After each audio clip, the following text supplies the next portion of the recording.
Hello and welcome back to my YouTube channel. In this video, we're going to learn more about loan modification or debt modification accounting. So as an accountant in your company may take on a debt or a loan or issue out a loan that needs restructuring much later in the future due to the circumstances of the borrower or of the company, leading to changes in different terms of the loans initially granted to the borrower. All right. So in terms of the modification accounting, this debt restructuring or modification can take various legal terms, including an amendment to the terms of the debt instrument, that is, in terms of the amounts that needs to be paid and the timing of payment of both principal and interest. All right.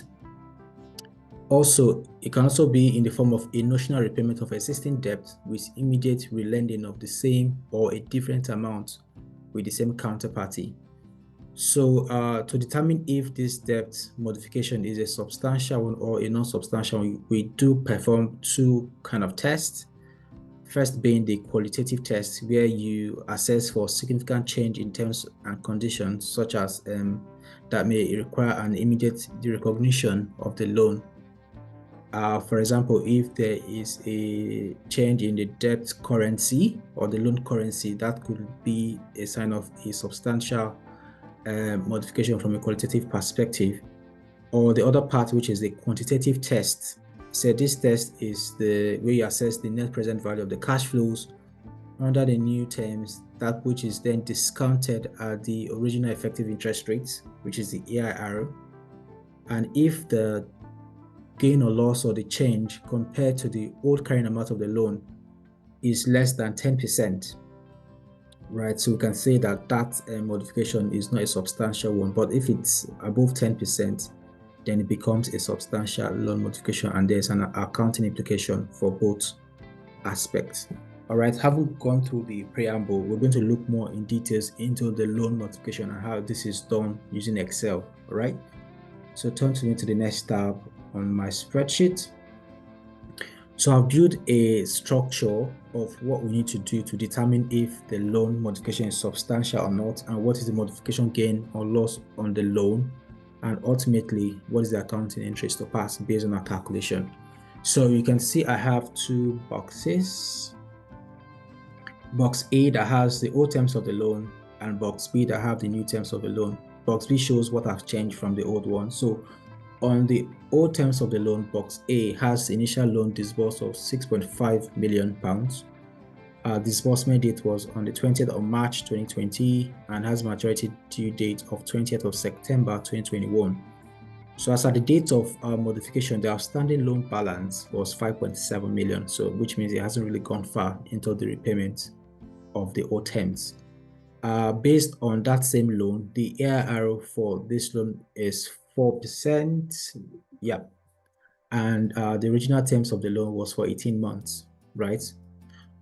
But now the borrower has come to restructure this loan, which means that effective from 31st of May 2020, with a new maturity date, instead of expiring on the 20th of September, this loan will then mature on the 20th of February, same year.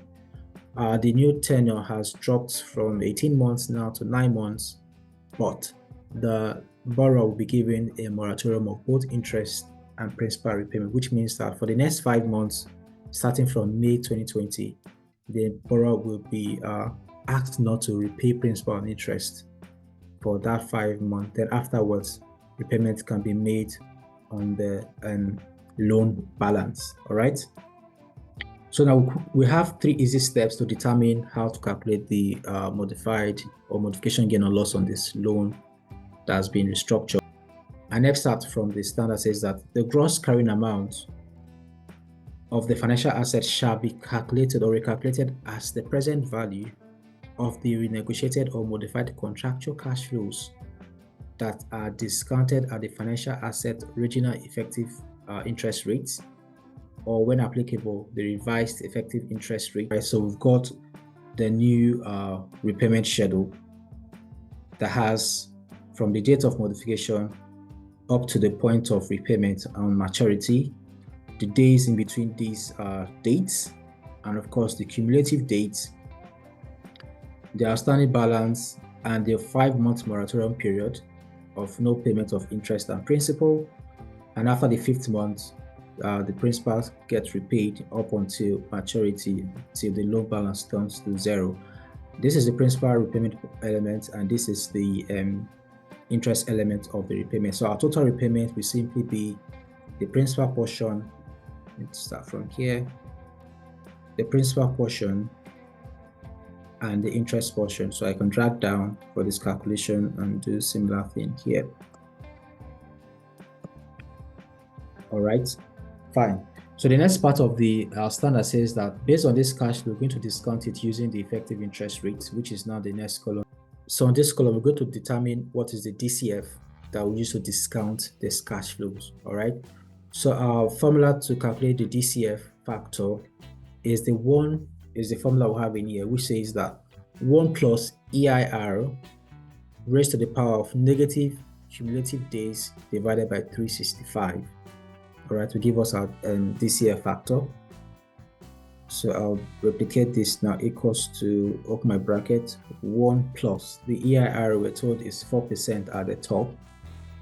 So I'll click on 4%, freeze this rate for my keyboard, close my bracket, raised to the power of negative, open my bracket. The cumulative days for this first period is 20 days, between 31st of March to 31st of May to 20th of June.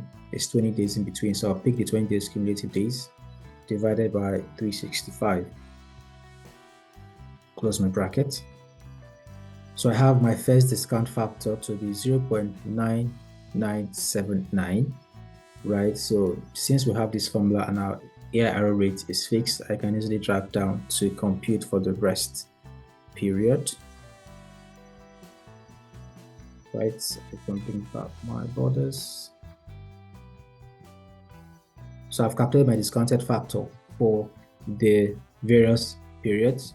So the next thing to do is to determine what is the present value, and present value is simply the multiplication of the discount factor, which is DCF, and the cash flows, which is the principal plus interest.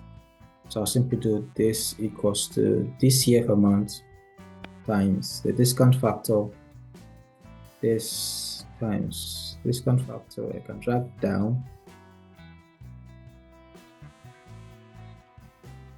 All right, go back my borders.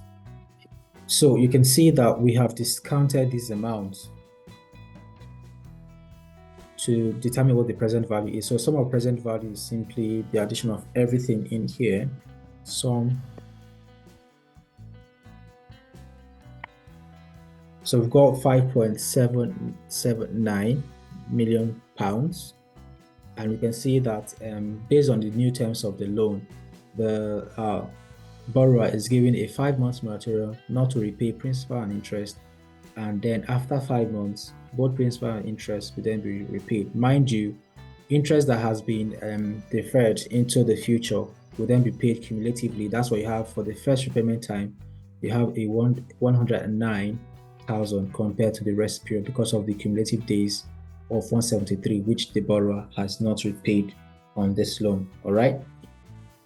So now we'll go back to our 3 steps. Step 1 says determine the gross carrying amount of the loan based on the new term. So based on the new term means that you've determined the present value of the loan, and that becomes the new carried amount. So I will determine that by 5.779 million here. So I'll come in here and select that amount.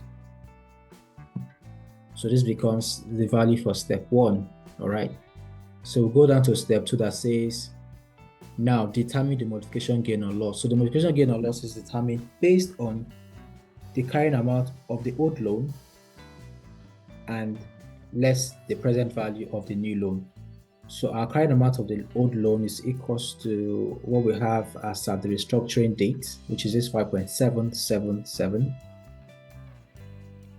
And the present value of our new loan is this one from the DCF calculation, 5.779.